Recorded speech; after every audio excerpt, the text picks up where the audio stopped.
the way a lot of people view God today is as the watchmaker, and that comes straight from the Enlightenment. So I think that's why they're telling us about this philosophy, is because it fundamentally changed how most Westerners read the Bible.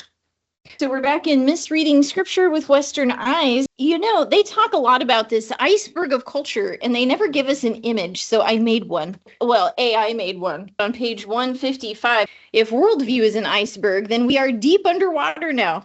These cultural differences are often hidden from view or obscured by more obvious differences. These final cultural differences may be the least obvious, but they are often the most consequential for our interpretation. This is often where profound misunderstandings occur. So the authors open up chapter 7 by talking about the Enlightenment and how, for millennia before the 1800s, everyone viewed that God was the creator of the earth and that he managed his creation. He was very a hands-on father.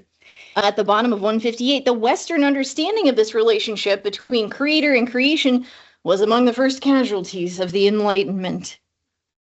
Okay, and so they talk about advances in mathematics, physics, astronomy, and medical science.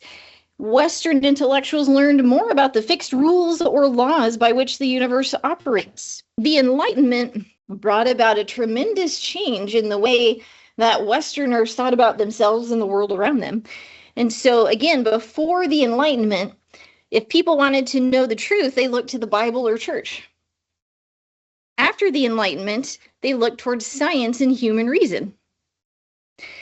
And so the Enlightenment was an 18th century European intellectual movement, and it championed reason, individualism, and scientific skepticism over traditional authority and religious dogma. So they wanted to improve society through rational thinking. And so they promoted ideas such as liberty, progress, and equality. That was the French rallying cry during the French Revolution.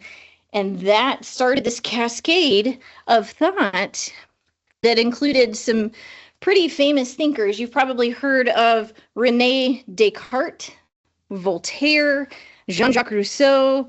You've heard of probably Benjamin Franklin. He was part of that as well. And Thomas Jefferson. In England, the economist Adam Smith. And then in Germany, we had Immanuel Kant. So all of these thinkers were working independently, but basically came to the same conclusions about liberty and equality and progress. So the founding fathers were inspired by the Enlightenment. And so this is a portrait of them signing the Declaration of Independence. That document was definitely inspired by the Enlightenment, which identifies life, liberty, and the pursuit of happiness as basic human rights. That was part of the Enlightenment philosophy. And so all of this kicked off what's called the Enlightenment. So all these improvements in scientific discovery, really, and I'm an engineer, so I learned about all of these guys in school, guys and gals. Descartes coined the popular phrase, "I think, therefore I am." He's the father of modern philosophy, and he created analytical geometry. Lavoisiers helped construct the metric system. They also helped reform chemical nomenclature, what we call the periodic table today. And his wife was a renowned chemist. So they were part of the Enlightenment and scientific discovery. All of these philosophies led to people who now have scientific understanding and realize that rain, for example, comes from the water cycle. Start removing God from that thought that God is involved in sending the rain on the righteous and the unrighteous. And so God to them, to these thinkers, becomes more of a watchmaker. Yeah, on page 159, it says he was a master watchmaker who skillfully creates a quality timepiece, winds it up, and then lets it run on its own. No longer was God assumed to be the sustainer and maintainer of the universe. He was now a distant deity whose relationship to creation ceased after the event of creation. So at the bottom of 160, it says the way we relate to the cosmos, to each other, and to God is determined in large part by reference to natural and even spiritual laws. This, of course, influences the way Westerners read the Bible. So we've got to keep this in mind, that the way a lot of people view the Bible today is or view God today as the watchmaker, and that comes straight from the Enlightenment. So I think that's why they're telling us about this philosophy, is because it fundamentally changed how most Westerners read the Bible. So it's important for us to know about it.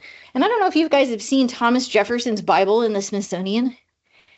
He cut out all of the supernatural parts and the parts that he didn't like. So the pages of his Bible are very holy.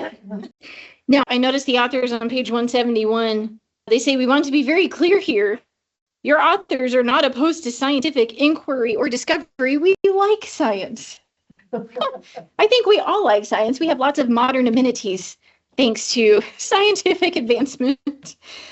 Their warning is about naturalism. And naturalism for most Westerners goes without being said. So the vast majority of people who are not Christian have this naturalist mindset, right? God is that watchmaker again. We push on. Next week is Getting Right Wrong, Vice and Virtue. We'll be in chapter 8.